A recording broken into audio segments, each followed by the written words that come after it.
This is the last of the 3 installments on the video lecture for the economy. So again, you want to have some good notes on this. So, again, this was the last slide you saw, so moving forward. Given the current and projected future decline of the secondary sector, so we're talking about manufacturing jobs, where you're turning raw materials into goods. Those jobs are declining because we have machines and computers that can do all that. What we're seeing is that the number of jobs for workers in high-skilled, knowledge-based service occupations will continue to grow. We may also experience a skill shortage in today's information-based economy. Given the current and projected future decline of the manufacturing sector continued, in the United States we are losing ground in relation to the rest of the world in terms of manufacturing and production. We're not doing as much of that for ourselves anymore. We're going overseas.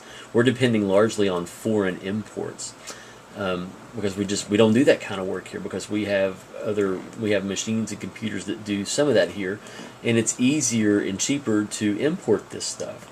40 years ago, for example, we supplied almost all, 98% of our own products. Now we largely are dependent upon foreign imports.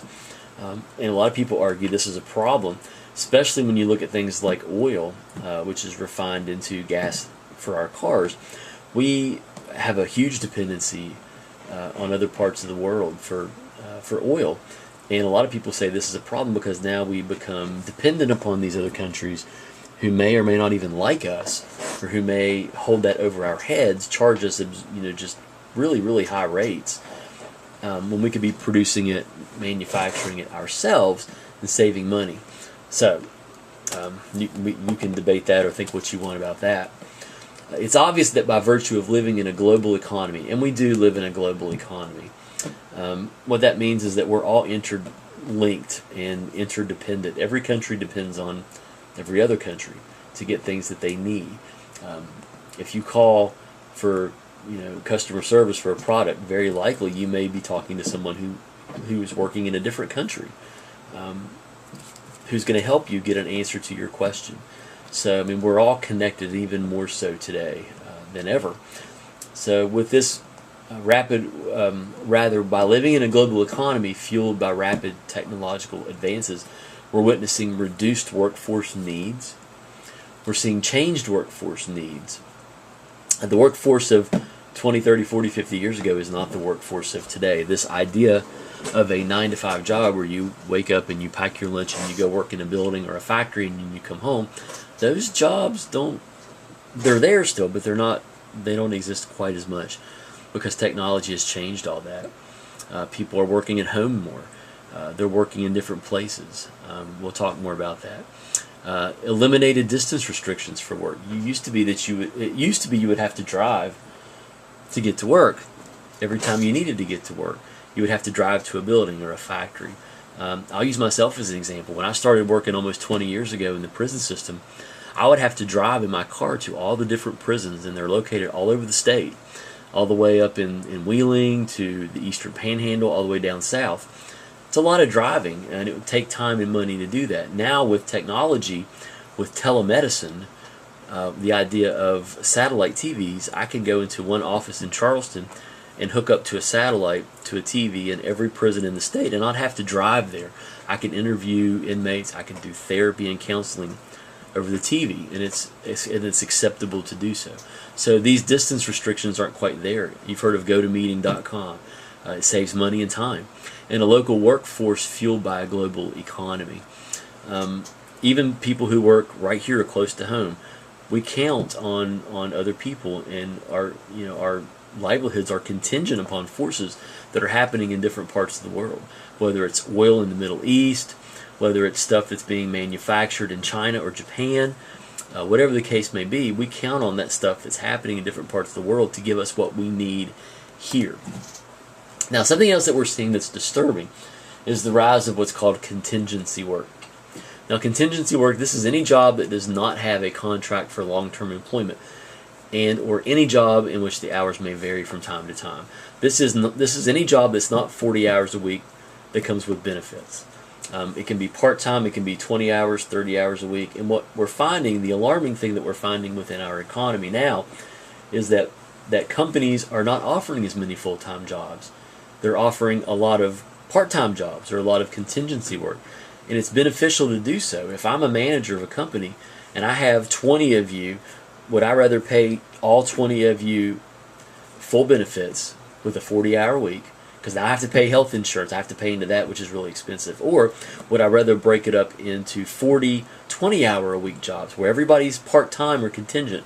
Now I don't have to pay you benefits because you're not full-time. It saves me, as the owner of the company, a lot of money. And that's not helping people who are trying to find jobs and need health insurance. But that's what's happening anyway. And it's making those at the top of the companies, those who own companies, it's making them wealthier. It's saving them money. Now, contingency work includes part-time work. A lot of you guys in this class probably are part-time workers somewhere in a restaurant, maybe at a retail store. Maybe you're a lifeguard, whatever. Nothing wrong with any of that. I did that kind of work too. Self-employed independent contractors. Also can be temporary work. Workers hired for a brief period of time or workers hired through a temporary agency. These are all examples of contingency work. Now, there are lots of problems with contingency work, and it is definitely on the rise. The jobs, first of all, are much less secure. They don't last as long. They don't pay as much. Self-worth and self-identity are diminished significantly. We've already made the point that companies do not have to offer benefits, so that saves them money, but it doesn't help you when you have a health concern that you can't afford to pay for because you don't have benefits. Contingency workers lack union protection. Companies do not have to offer Social Security, pensions, disability insurance, or unemployment compensation. That's why companies are more apt to hire part-time workers now, because it's going to save them a lot of money. They don't really care about you necessarily as much. They care about their own pocketbook. So that's a problem.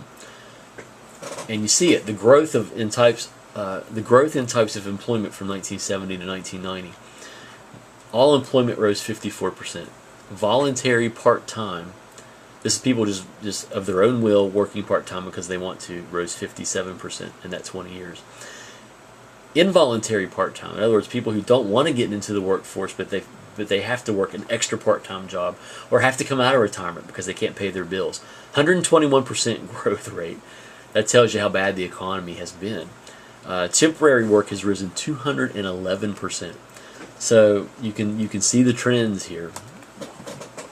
With the bureaucratization of the workforce, usually the following are present. You have a clear-cut division of labor where each worker is assigned specialized duties and tasks. Any company that you work in, there's a bureaucracy. There are layers. You have to answer to a supervisor. That supervisor answers to a supervisor. That supervisor answers to a CEO. Okay, and there are all these layers in between. And you have a hierarchy of authority. Everybody's got a boss. Think about your school. Your boss technically is your teacher in the classroom. Your teacher has to answer to the vice principals and or the principal. The vice principals have to answer to the principal. The principal has to answer to the superintendent. So there's always a hierarchy of authority, and this can create a lot of confusion. It can create a lot of inefficient communication. It can create a lot of problems as well. Excuse me. With bureaucracy, organizational rules and regulations are there for everyone to follow. Rationality demands that we set aside our personal feelings when performing tasks at work. Because of the division of labor, because of the bureaucracies that exist within our workplace, we have to take a rational, straightforward, get-it-done approach. Because everybody's counting on us to do one piece of the overall job. So we have to set our personal feelings aside when we're performing tasks at work. And this may or may not be a good thing. Don't pay attention to that slide there. So we're going to call that the end of this piece. Again, I fully realize that the economy is not always stimulating discussion for an in-class session, so this is perfect timing to do this week. Required covering here, so we got it. Read the book, the chapter on the economy. It's really going to help you with this as well. And I would like to have some kind of an informal discussion, at least for a little bit, when we come back to class on the economy. So make sure you look at these. I'm going to make the notes due for these probably Tuesday, a week from today, when we come back to class again. We'll call that the end of this part. Thank you.